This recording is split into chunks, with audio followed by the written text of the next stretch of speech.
ये हम सबसे प्रार्थना करते हैं कि अगर नाम जप हम कर रहे हैं तो हमारी सारी कामनाएं पूर्ण हो जाएंगी, इसमें कोई संशय नहीं।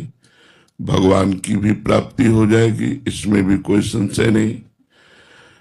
हमारे जीवन में जितनी त्रुटियां हैं, विश्वास कीजिए नाम जप के बल से वो सब दूर हो जाएंगी। पर ये 10 नामापराध हैं जो हम अपनी तरफ से आपको बता रहे हैं बिना प्रश्न किए। नाम जप करने पर भी आपको लाभ नहीं प्राप्त होगा। अगर ये 10 नामापराध आपके जीवन में है तो आप नाम जप करेंगे तो भी आपको लाभ नहीं प्राप्त होगा। फिर आप नाम पर अश्रद्धा कर लेंगे कि हमको इतने दिन हुए नाम जप करते हुए और हमें कोई लाभ नहीं प्राप्त हुआ। तो हमारी प्रार्थना है कि नाम जप थोड़ा भी हो लेकिन इन 10 नामापराध से बच करके हो। तो ध्यान पूर्वक सुनिए। 10 नामापराध में पहला अपराध है संत पुरुषों की निंदा। सबसे पहला अपराध है, क्योंकि नामदाता कोई न कोई संत सदगुरु ही होते हैं जिनसे हमें नाम मिला। जैसे आप राधा नाम जप करते हैं तो आपने किसी संत के मुख से सुना कि राधा नाम, आप राम नाम जप करते हैं, आप शिव नाम जप करते हैं, आप कृष्ण नाम जप करते हैं, तो किसी न किसी संत से सुना। यदि नाम जपते हुए आप किसी भी संत की निंदा करेंगे तो वो नामापराध आपके ऊपर लागू हो जाएगा और वो नाम आपको फल नहीं प्रदान कर पाएगा। इसलिए जीवन में परदोष दर्शन, परदोष श्रवण और परदोष कथन से बचा जाए तो ये अपराध होगा ही नहीं। जैसे कोई आपके सामने ऐसा दृश्य उपस्थित है जो गलत है, यदि हमारा मित्र है, हमारा शिष्य है, तो हम उसे समझा सकते हैं। यदि वो नहीं है तो तेरे भावे जो करे भलो बुरो संसार, नारायण तू बैठ के अपनो भवन बुहार। हमें चाहिए कि वो भला करे, वो बुरा भगवान जाने। हमको अपने हृदय में वो बुराई न देखनी है न कथन करनी है, अपने हृदय को बुराई से बचाना है। तो हम किसी की भी निंदा ना करें। पर निंदा किए थे आवत नहीं कछु हाथ, मूर्ख पर्वत पाप को ले चल अपने साथ। पराई निंदा करने से हाथ तो कुछ लगता नहीं, पाप की गठरी बांधकर हमें नरक जाना होता है। और भक्तन निंदा अति बुरी, भूली करे जिन कोय, किए सुकृत बहु जन्म के छिन में डारे कोय। भक्तों की निंदा तो बहुत बुरी है, भूल करके भी नहीं करना चाहिए। यदि भक्तों की निंदा हुई तो बहुत जन्मों के पुण्य एक क्षण में नष्ट हो जाएंगे। साधु अवज्ञा तुरंत भवानी, कर कल्याण अखिल के हानि। तो हमको संत द्रोह, वैष्णव द्रोह, गुरु द्रोह ये महान अपराध हैं, इनसे बचना चाहिए। ये ध्यान रख लीजिए। नाम जापक कभी किसी संत की निंदा न करे, कभी किसी वैष्णव की निंदा न करे, कभी गुरुजनों की निंदा न करे। फिर नाम जप करे तो नाम का अपराध नहीं लगेगा और नाम फलीभूत होगा। अब दूसरा नाम अपराध, भगवान शंकर और भगवान श्री हरि में भेद मानना, उनके नामों में भेद मानना। जैसे एक प्रसंग आता है रामचरितमानस में, काकभूषुंड जी अपने पूर्व के जीवन चरित्र का वर्णन करते हैं कि मैं एक ब्राह्मण बालक था, अवध में जन्मा था, पर भगवान शंकर के चरणों में मेरी बड़ी प्रीति थी। तो उज्जैन में हमने दीक्षा प्राप्त की। गुरुजी बहुत उच्च कोटि के महान ज्ञानी संत थे और भगवत प्रेमी भी थे, तो उन्होंने हमें शंकर मंत्र ही दिया, पर वो हरि की बड़ाई करते थे। तो मैंने गुरुजी से द्रोह हो गया। ऐसा नहीं होना चाहिए। उसका परिणाम क्या हुआ कि गुरु से उपेक्षा होने लगी, अश्रद्धा होने लगी। तो गुरुजी आए और उन्होंने उठकर प्रणाम नहीं किया। ये भारी अपराध है। गुरु के सामने पहुंचने पर सर झुक जाना चाहिए और हो सके तो पंचांग प्रणाम करना चाहिए, और हो सके तो साष्टांग प्रणाम करना चाहिए। गुरु साक्षात परब्रह्म। तो उन्होंने कि क्या गुरु जी को प्रणाम करना, उन्होंने प्रणाम नहीं किया। उसी समय भगवान शंकर असंतुष्ट हो गए। जिनका वो अनन्य था, जिनका मंत्र जप करता था, उन्होंने ही आकाशवाणी हुई कि अरे दुष्ट, अजगर के जैसा बैठा रहा, तेरे गुरुदेव पधारे और तो उठ करके प्रणाम नहीं किया। जब मैं शाप देता हूं 1000 बार अजगर योनि को प्राप्त हो, 1000 जन्म तुझे अजगर योनि के प्राप्त हो। अब तो गुरुजी ने जब ये आकाशवाणी सुनी तो करुणा से विकल हो गए कि ये बेचारा ज्ञानी जीव कितना भारी कष्ट प्राप्त करेगा। तो नमामि शमीशान निर्वाण रूपम, इस स्तोत्र का गायन किया। जब गुरुजी ने हृदय भरकर भगवान शिव की प्रार्थना की तो भगवान शिव प्रसन्न हो गए और कहा तेरे गुरु की करुणा देख करके साप तो गया, वो अमोघ है, पर तेरा जो जन्म मरण होगा बहुत जल्दी जल्दी हो जाएगा, और जन्म मरण में जो दुख होता है वो तुझे नहीं होगा, और मेरे प्रताप से अब अविचल राम भक्ति तेरे हृदय में जागृत होगी। तो ये दूसरा नामापराध है, भगवान शिव और श्री हरि में भेद करना, भगवान शिव और श्री हरि के नाम में भेद करना। आजकल लोग समझते नहीं हैं। कुछ वैष्णव शैव की निंदा करते हैं, कुछ शैव वैष्णव की निंदा करते हैं, और दोनों परमार्थ से अपने आप को खाली कर देते हैं।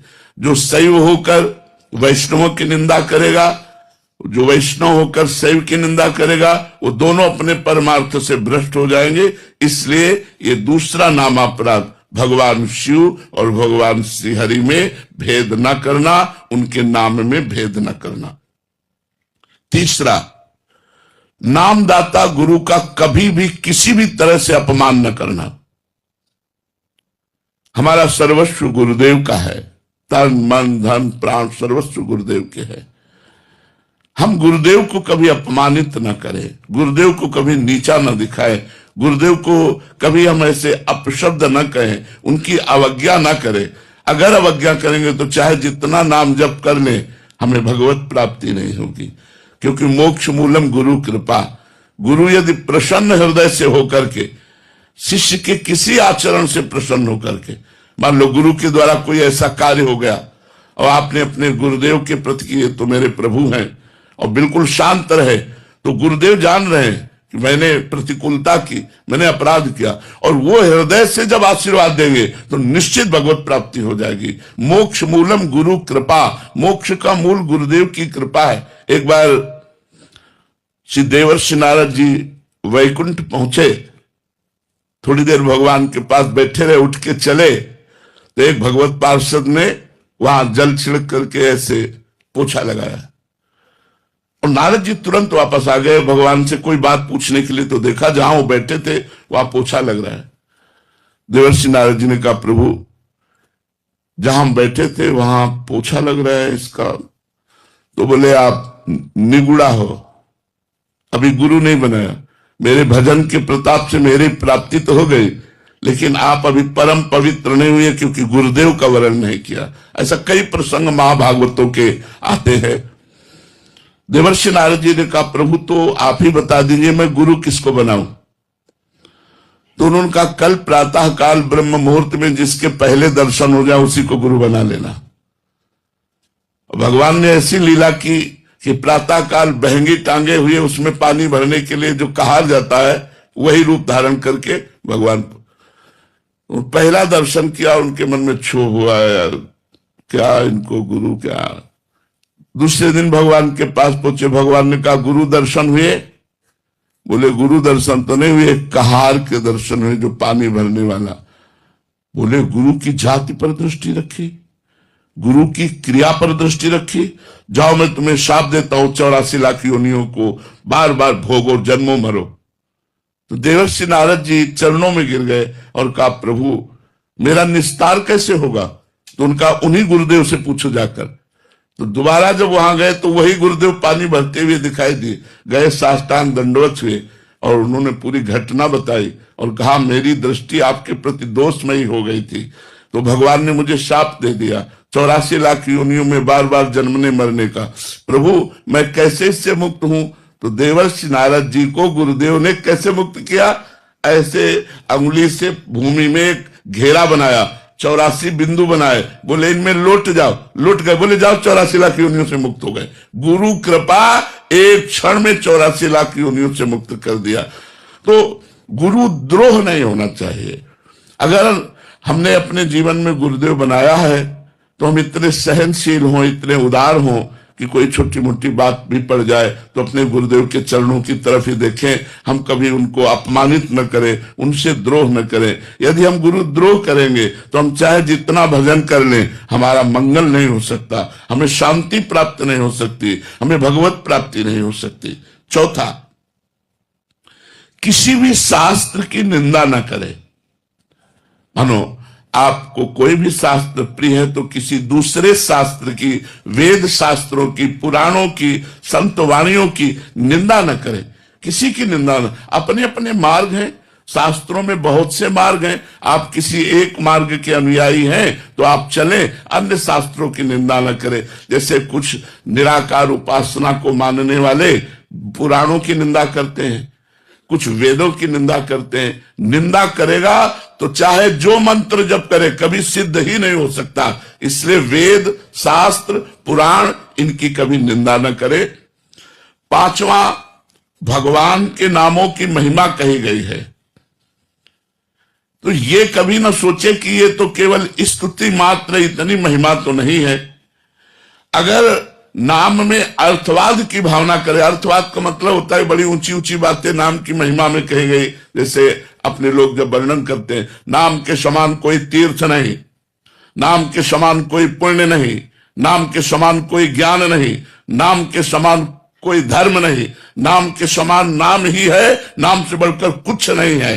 अब उसे यह न समझे कि एक नाम लेने मात्र से त्रिभुवन का कल्याण हो सकता है, ऐसा वर्णन। तो ये न समझे कि यार ये स्तुति मात्र है, अर्थवाद मात्र है, ऐसा समझना नाम का पांचवा अपराध है, नामापराध है। छठा, भगवान के नाम से पापों का नाश होता है। सुना आपने?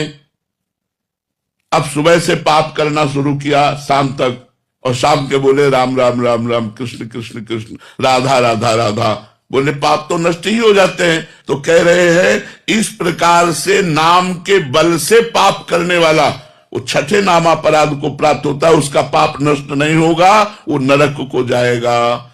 नाम के बल से पाप नहीं करना। हमसे पाप हो गए तो नाम सब पापों का नाश कर देगा, पक्की बात है। लेकिन ये सोचकर कि ये मैं पाप करूंगा और शाम के नाम जप कर लूंगा तो मेरा पाप नष्ट हो जाएगा, तो नाम के बल से पाप करना ये छठा नामापराध है। सातवां, जैसा अभी वर्णन किया, नाम के समान केवल नाम है, न कोई यज्ञ है, न कोई तप है, न कोई दान है, न कोई व्रत है। एक आदमी नाम जप कर रहा है, एक आदमी यज्ञ कर रहा है, तो जो नाम जप कर रहा है वो परम पद को प्राप्त होगा। जो यज्ञ कर रहा है वो बहुत बहुत स्वर्ग लोक को जाएगा, बहुत बहुत तप लोक को जाएगा। जो तपस्या कर रहा है तप लोक, जो दान कर रहा है स्वर्ग लोक, जो व्रत कर रहा है वो स्वर्ग लोक, लेकिन जो नाम जप कर रहा है वो भगवान को प्राप्त होगा। देखो, जैसे अंतिम समय अपने पुत्र नारायण को पुकारा, ना कि भगवान को, नारायण, उसी समय भगवत पार्षद आ गए और अजामिल को परम पद की प्राप्ति हुई। तो कह रहे नाम के बराबर कुछ न समझना। यज्ञ, दान, तप, व्रत जितने भी हैं वो सब नाम से छोटे हैं, नाम सबसे बड़ा, यहां तक कि भगवान से भी बड़ा भगवान का नाम। तो नाम की बराबरी करना किसी से, ये सातवां नामापराध है। आठवां, पैसे के लोभ से किसी को नाम का उपदेश करना, और जबरदस्ती वो नहीं चाह रहा फिर भी उसको दीक्षा दे देना। नाम ना सुनने वाले अश्रद्धालु को नाम का उपदेश करना ये ठीक नहीं बनता। हम नाम कीर्तन करें और जब कोई नाम की दीक्षा लेना चाहे तो हम उससे नाम, जैसे नाम दीक्षा, भगवत दीक्षा, इनके लिए नियम है कि आप प्याज लहसुन नहीं पाएंगे, आप मांस मदिरा आदि का सेवन नहीं करेंगे, उसमें कुछ नियमावली, उन नियमों को माने फिर दीक्षा प्रदान करे। तो श्रद्धा रहित सुनना ना चाहने वाले व्यक्ति को किसी लोभ से नाम का उपदेश करना, ये 8वां नामापराध है। और 9वां नामापराध, इतनी नाम की महिमा सुनी फिर भी तुम नाम जप नहीं कर रहे तो तुम्हें अपराध लगेगा, नामापराध लगेगा। जब इतनी नाम की महिमा भगवान ने कृपा करके संतोष से सुनाई तो आपको नाम जप का नियम ले लेना चाहिए कि आज से 11 माला जपूंगा, आज से इतना नाम जप करूंगा, उसका नियम ले लेना चाहिए। अगर नियम नहीं लेते, नाम जप नहीं करते तो आप अपना पतन करते हैं, आपके ऊपर 9वां नाम अपराध लागू हो जाएगा। और 10वां, नाम की महिमा सुनकर, सत्संग सुनकर भी अहंकार का त्याग न करना। मेरा ये पद, मेरा ये, मैं और मेरे के फेर में फंसकर विषय भोगों में आसक्त होकर भगवान के नाम का आश्रय न लेना, ये 10वां नामापराध है। यदि हम नाम जापक इन 10 नामापराधों से बच जाए तो बहुत जल्दी नाम फलीभूत हो जाए और हमारे सारे पाप नष्ट करके, सारी कामनाओं को शांत करके भगवत प्राप्ति करा दे। अगर अब इन 10 नामापराधों से कोई नामापराध हमसे बन जाए तो क्या करें? तो इसमें लिखा हुआ, नामापराध युक्ता नाम नामान्येव हरन्त्यघम अविश्रांत प्रयुक्तानि तान्यवार्थ काराणि च। अगर नामापराध बन भी जाए तो हाथ जोड़कर भगवान से प्रार्थना करे और खूब नाम कीर्तन करे तो उससे नाम का अपराध भी जो है वो नष्ट हो जाता है कि प्रभु आगे से मैं कोई नामापराध नहीं करूंगा। तो ये 10 नामापराध आप सबके सामने वर्णन किए कि नाम जप करते हुए आपको ये लाभ लेने नहीं देंगे यदि ये 10 नामापराध होंगे, और 10 नामापराध से बचकर यदि आप नाम जप करेंगे तो आपको बहुत लाभ प्राप्त होगा।